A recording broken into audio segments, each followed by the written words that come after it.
지금 여권의 상황을 보면 정말 민생이 정말 안중에도 없구나. 아예 생각 안 하고 있구나 하는 생각이 들 수밖에 없고.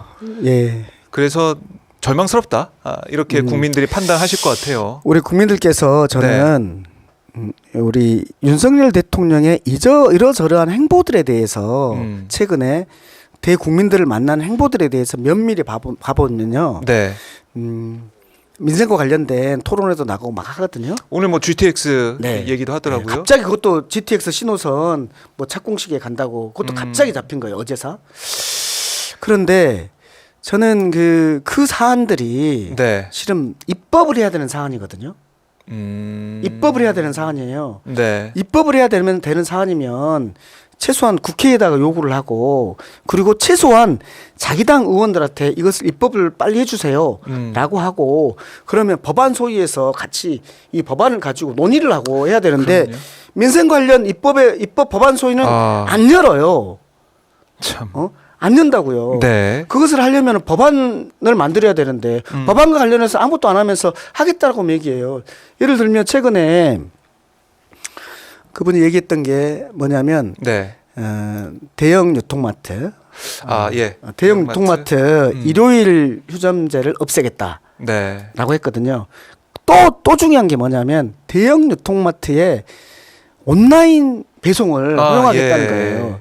대형 유통마트에 온라인 배송을 허용하면 온라인 배송과 관련된 것들이 거기에서 엄청나게 많이 할 거 아니에요? 그렇죠. 그렇지 않아도 대형 유통마트 때문에 주변에 골목 상권들 힘들어서 일요일 날 시민들의 약간의 불편함을 감수하고서라도 네. 그 대형 유통마트의 노동자들의 실권리뿐만 아니라 주변 골목 상권을 살리기 위해서 그거를 지금 몇 년 전부터 법으로 만들어서 하고 있는 일인데 네. 그것을 폐지하겠다. 일요 휴무제를 폐지하겠다.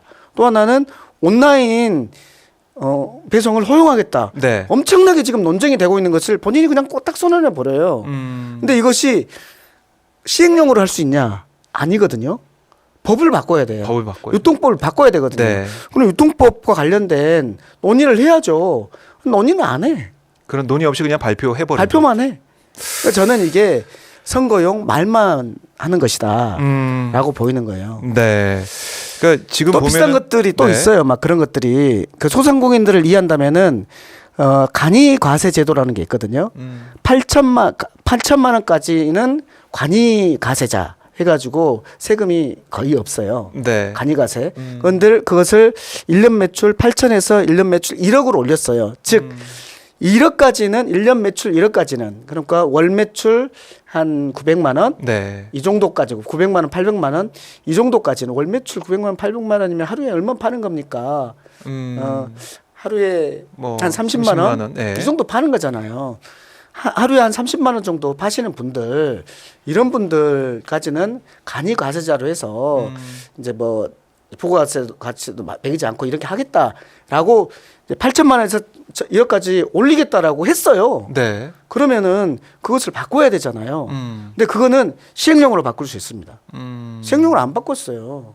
그래요? 시행령으로 안 바꿨어요. 아니 이게 어떻게 보면은 소상공인들이 좀 많이 기대하는 그런 사안일 수가 있는데 그래서 안 저는 바뀌었다? 그분이 입으로만 소상공인 한다라고 하는 거예요. 제가 과거에도 말한 바 있는데 그 2조원 플러스 알파 해가지고 네. 소상공인 금리를 환수해 주겠다 이렇게 한 거 있잖아요. 네. 그거 한 평균 80만 원 정도 최대 300이니까 평균 한 80만 원 정도나 이렇게 되는 건데요. 네. 저는 그것도 오케이 좋아요. 그런데 그거 일회성으로 하고 끝날 거 아니에요. 그것과 관련된 우리가 내놓은 법안들이 있는데 그 법안에 대해서 논의한 자에 대해서는 안 해요. 그래서 저는 윤석열 대통령의 진정성이 없는데 네. 이번 서천 이 상인들 이 화재 현장에 가서도 예. 이런 모습을 보이니까 이분은 진짜로 민생이라는 것은 없구나. 공감 능력은 전혀 없구나. 본인은 정치만 있고 쇼만 있는 거예요. 그러니까 권력 암투만 남아 있는 그런 모습 같아서 국민들이 너무나 안타까워할 것 같은데 지금 아직까지 신년 기자회견은 또 하지 않고 있고 또 특정 언론, KBS 얘기가 나오던데 KBS와의 신년 인터뷰로 대체한다. 거기서 이 명품백 관련해 가지고 입장을 내놓을 수가 있다라고 하고 있습니다. 근데 그 내용도 중요한데 거기서 사과를 할 건지 아니면 그냥 설명 이게 함정 취지였고 몰카 공작이었다 이렇게 또 주장을 할지 그 내용을 좀 봐야겠지만 어쨌든 국민들과의 소통 또 국민들과의 대화 야당과의 뭐 법안 논의나 이런 것도 전혀 이루어지지 않고 있다. 참 저는 윤석열 대통령의 머릿속에는 내가 결정하는 거지. 내가 그냥 말하면 되는 거지. 네, 협의한다라는 것이 전혀 없어요.